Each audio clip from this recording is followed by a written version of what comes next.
Hello guys, at titignan natin ang inyong message today.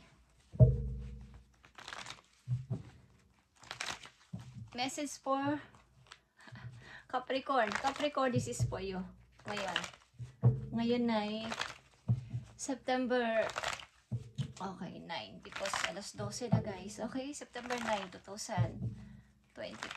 Okay. Nakita nyo ba ang moon guys? Okay, Capricorn, nakita nyo ba ang moon? Madaling araw. Pula ang kalawakan. But dito sa amin ay medyo madilim kasi. Okay, Capricorn, this is for you. September 9, 2025. Mahalaga itong message for you today. Guys. Titingnan natin ang mga magagandang message for you. Ako nang lalabas dito sa message nyo.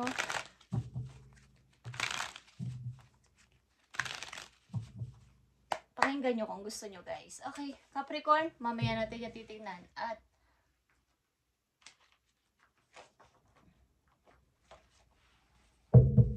okay, mahalagang message ito guys. Capricorn, ito ay paalala sa inyo. Itong message na to. Yeah.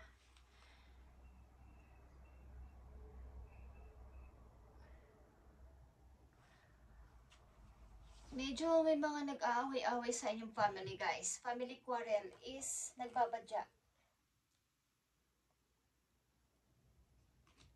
Family quarrel. Away sa pamilya. Maybe malapit na pamilya. Okay? Kasalukay ninyong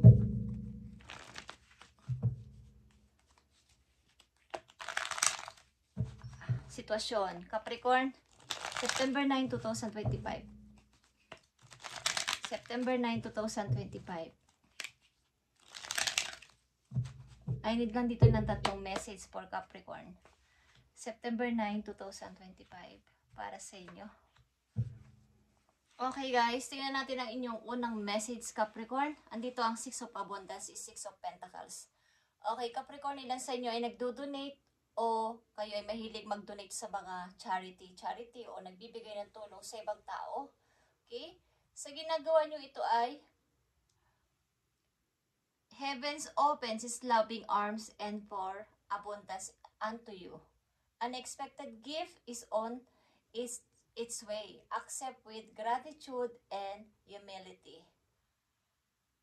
Kasi yung inyong ginagawa o ginawa, kung mga ilang taon na nakalipas o araw-araw nyong ginagawa ito o madalas sa mga taong nangangailangan ng tulong is ibabalik lang ni God ang ginagawa ninyo sa ibang tao na magaganda. Capricorn, at bibigyan din kayo ng parangal ni God, okay, ng gift, unexpected gift ay paparating sa iyong way. Abundance unto you. Unexpected gifts is on its way. Okay, Capricorn. Sa mga katulad nyong Capricorn na nagbibigay ng tulong sa iba nang walang hinihingi kapalit o tao sa puso ang pagbibigay kahit maliliit o malaking bagay yan is tuman ay pera, emotional support is talagang nakikita yan ni God o ni Universe ang inyong ginagawa o ginawa. Okay, at bibigyan kayo ng reward galing sa heaven. Mga hindi inaasahang mga pagtulong din galing sa ibang tao, mga gift, okay, at mga may kinalaman sa inyong pera. Okay, at speaking of pera, dito activation para sa inyo, Capricorn. Tap into your ancestral memory and inner wisdom to awaken your soul. Guys, kayo ay ina-awake o ginigising ng inyong mga guidance na kayo ay merong mga kakayanan pa na dapat, kumbaga, para makareceive kayo ng divine gifts galing kay God. Yung inyong parang dito sa gitna, okay? Yung inyong third eye, ito ay wisdom din, guys. Galing sa, kumbaga, may pinapadalang message sa inyo si God, kaya lang hindi kayo aware, sapagkat hindi nyo ito napapag-aralan o hindi nyo alam na may ganito kayong gift. Na ba, may kinakabahan kayo o may mga nararamdaman kayo na hindi naman unusual, is something yun ay gift o sign na inyong nararamdaman o pinapadala sa inyo. Katulad ng mga signs sa labas na biglaan nyo nalang nakikita na hindi naman yun palaging andoon, at mga paulit-ulit na mga numbers sa hindi nyo inaasahan mga pagkakataon, is tanong nyo kay God anong ibig sabihin nun, at minsan dadaanin nyo sa iyo sa panaginip, sa mga sasabihin ng ibang tao, okay? May mga mararamdaman kayo na parang kakaiba. At may gusto kayong gawin, may hinihiling kayo, meron kayong plano, is bigla na lang magpapakita mga ganung bagay, ganung mga sign. Ibig sabihin, nasa tama kayong path, okay? Nasa tama kayong decision. Okay guys, maging aware kayo sa ganung klaseng pakaramdam at kayo ay may ganitong gift sa ilang Capricorn dito. Focusing too much on the material world as the expense of spiritual world. Okay. Ilan sa inyo ay nakafocus doon sa material world?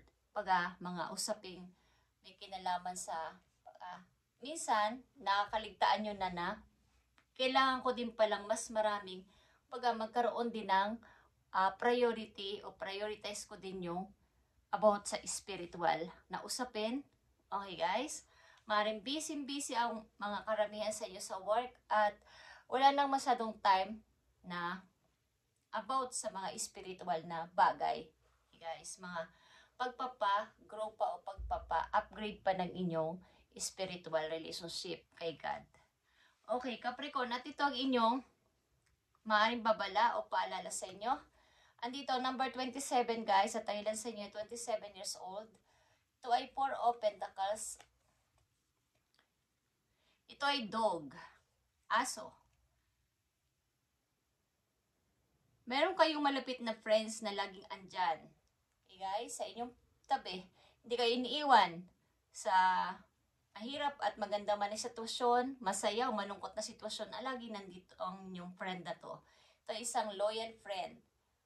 At sa kabaligtaran naman nito, sa malayo naman, mayroon kayong mga hindi inaasahan na mga nagagalit sa inyo, Capricorn, sa malayo. Okay, maring ito ay tinuturing yung kaibigan pero hindi naman pala. So, yan ang inyong tandaan at ingatan.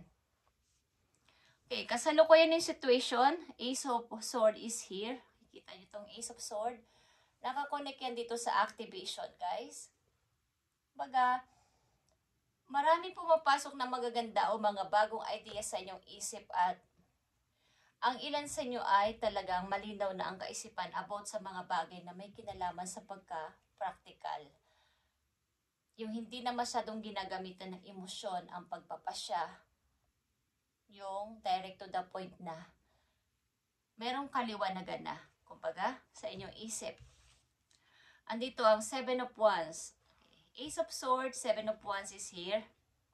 Mga kaliwanagan na inyong nang naranasan sa kasalukuyan, na tama na yung pag-intindi ko at bibigay ng maraming porsyento sa emosyon ko. Kailangan kong patatagin ang sarili ko at matutong lumaban kung kinakailangan. Matutong depensahan ang aking sarili sa mga tao o sa mga sitwasyon na kaya o gusto akong pabagsakin. At 5 of Cups is here. Okay? Nandito yung mga pamisa-misa na pagsisisi, paninisi, paghihinayang, mga sayang, mga pag-iisip-isip about ito sa inyong nakaraan, mga nagawa, na mistake, at andyan yan. So, kaya nandito activation guys. Tap into your ancestral memory and inner wisdom to awaken your soul. Guys, Capricorn. Tingnan natin itong inyong message guys. September 9, 2020. 5. Para sa mga Capricorn ito.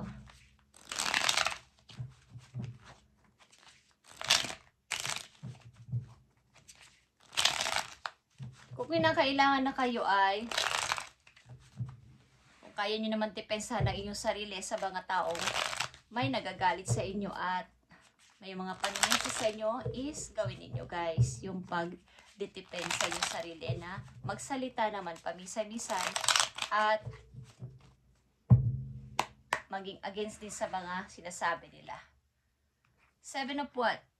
Ace of Swords and 5 of Cups is here. Yeah. Ace of Sword is Page of Sword. Okay. Katulad dito, guys, kayo ay natututo na magtanong-tanong, maging aware, maging mapaniliksik. Di katulad dati na para kayong okay na to. Wala kayong nararamdaman na ito pala yung tama, ito pala yung mali. Okay, sa mga nakaraan yung taon. But this time, alam nyo na kung sino ang tama at kung sino ang mali sa paligid ninyo. Alam nyo na ang mga taong hindi mapagkakatiwalaan sa paligid ninyo. 7 of Wands is 4 of Wands. Okay guys, meron kayong gustong depensahan o ingatan. Maari ito ay inyong pamilya, maari ito ay inyong minahal na tao. Gusto ninyong ingatan. Ang ilan sa inyo dito ay may paparating na celebration, something, at ito ay inyong ikakatuwa. Something na may kasiyahan na mangyayari, guys, at kailangan ito ay inyong maraming against dito sa kasiyahan na to, o maraming against dito sa pangyayari na to. Maring ilan sa inyo ay may balak o nagpaplanong magpakasal o ikasal sa isang tao, at alam na mga tao na to na kayo ay uunlad o aangat kapag nangyari ito. Okay guys? At dapat din itong ingatan sapagkat ito ay papunta sa inyong pag-angat sa buhay. Okay? Kung makikilala at makakasama nyo ang person na to. 5 of Cups is here. Okay. Maring ilan sa inyo ay napagod o napapagod na sa responsibilidad na inyong dinadala. Kaya ang ilan sa inyo nakaisip na ito ay iwanan na at dalhin na lang at akuin na lang ang isang ito lang yung kaya ko, naibigay, ito lang yung kaya ko na gawin, ito lang yung responsibilidad ko, ito lang ang gagawin ko. Bahala na kayo sa ibang problema na to sapagkat sa totoo lang hindi ko naman ito problema talaga. Iniatang nyo lang sa akin, pero ang totoo ay hindi ito sa akin lahat. Kumbaga, tulungan nyo din naman akong mag-solve nito. Hindi lang ako lang. Guys, kaya mayroon dito mga pagsisisi, mga panghinayang sapagkat may mga tao din naman na hindi na-appreciate ang inyong halaga bilang nagtulong o tumulong sa kanila. Okay guys, at itong kung kayo magpapakasal at may balak magpakasal at may balak pumunta sa inyong lugar para sa isang selebrasyon, is ito ay inyong ingatan sapat may mga taong against dito sa celebration na to. May mga taong ayaw kayo maging matagumpay sa buhay. Okay? Ayaw na mga tao na to na kayo ay umaangat o aangat sa buhay. Capricorn. At may mga tao sa inyo din na sumusubaybay. Mga tao against sa inyo at ayaw kayo maging magkaroon ng sariling desisyon. Pero this time, alam ko na to. Alam ko na ang ginagawa ko at hindi nyo na ako mapipigilan pa kung anong desisyon ko at ano ang gusto ko gawin sa buhay ko. Okay, Capricorn. Mukhang napagod na rin ang ilan sa inyo sa pag-handle ng isang sitwasyon o problema na malamang at sa malamang hindi naman iyon para lahat sa inyong problema. Tinutulungan nyo lang din ang iba pero sumusobra lang. Okay? Capricorn, this is for you. Tingnan natin. Mga message pa for you. Yeah. Capricorn. Don't be afraid to sing. Ang ibig sabihin nito, huwag kayong matakot na magsalita talaga. Ang ilan din sa inyo ay magaling kumanta o mahilig kumanta-kanta. Malamang sa malamang ay kayo ay kukunti lang din ang kaibigan pero piling-pili lang. Yung mga napagkakatiwalaan nyo lang at pareho lang kayo ng mga gusto sa buhay. At huwag kang matakot talaga magsalita kung kinakailangan. Okay? Huwag kayong matakot magsalita na inyo sa halubin kung kinakailangan sapagkat yun ang nararapat. Mga dapat pa ninyong malaman at dapat ninyong ingatan. Okay guys. I need 2 messages dito para sa Capricorn ngayong September 9, 2025. Dapat ninyong ingatan o malaman. Sa mga Capricorn, tingnan natin ito. Okay guys. Andito ang base chakra. Dapat ninyong malaman na kayo ay papunta sa pag-unlad talaga. Ito ay nauugnay sa inyong stability, abundance. Ito ay kaperahan guys. At maaring mag-o-open o dapat ninyo itong i-manifest o i-open ninyo ng napakadali lang nito para sa inyong buhay. Para ito ay base chakra guys. May kinalaman to sa inyong pag-angat sa buhay, sa money ito, okay? At nandito ang suffering silence, suffering is silence. Andito yung pagka-silent mood ninyo paminsan-minsan o nasa kasalukuyan na kayo ay nananahimik muna at nag-iisip-isip sa mga bagay na nagdaan sa inyong buhay. Na ito na ba talaga yun? Dapat ko na itong i-close ang cycle na to talaga ng tuloy-tuloy at maumpisahan na ng bago. At maaaring may hinihintay din kayo from a distance guys. From a distance. May hinihintay kayo. Ilan sa inyo? Okay, at last message po yung Capricorn.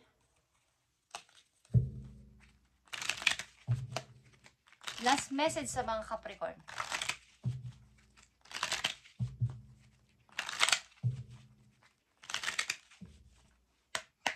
Para ito sa mga Capricorn, September 9, 2025.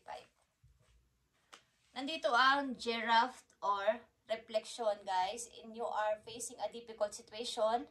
Do not rush into making a decision.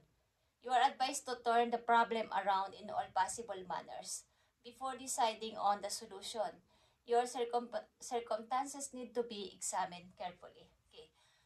Kung kayo ay nakakaranas ng mabigat na sitwasyon sa kasalukuyan, Capricorn, ito ay inyong balikan ang mga nangyari sa inyong buhay at alamin saan ba ako nag-mistake, saan ba ako nagkamali. Nung ginawa ko ba to, dito ba ako nagkamali o dito ba ako nasaktan?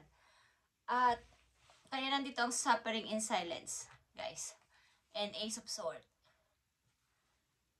Huwag kayong magmadali magdesisyon kung ito na talaga yung dapat kong salitain, ito na yung dapat kong gawin. I-analyze nyo muna lahat at balikan ang problema. At malalaman nyo ang sagot sa inyong mga tanong na napakarami. At examine carefully. Kumbaga, pag-aralang mabuti. Kaya nga nandito, activation at Ace of Swords is bibigyan kayo ni God o ni Universe ng kaalaman dito na malaman nyo ang sagot sa inyong napakaraming tanong sapagkat marami sa inyong Capricorn dito ay nakaligtas sa mabigat na sitwasyon sa inyong buhay sa mga nakaraan yung taon. At nandito ka, nakapacing ka na sa meron ka dapat itong pagdesisyon na maybe na ikakaangat lang yung buhay. Kaya lang maraming against at maraming tumutulig sa sa'yo dito. At ipaglaban mo to, guys, para ito sa iyong pag-unlad sa buhay. Okay? Maraming may kinalaman to sa pagpapakasal o may taong gusto ka puntahan o dalawin at alokin ng maayos na buhay. Okay. Tingnan natin.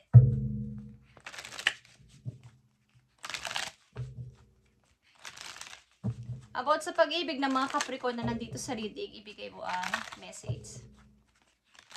September 9, 2025. Okay. Andito ang dreams, guys. Share your dreams together and encourage each other to make them a reality.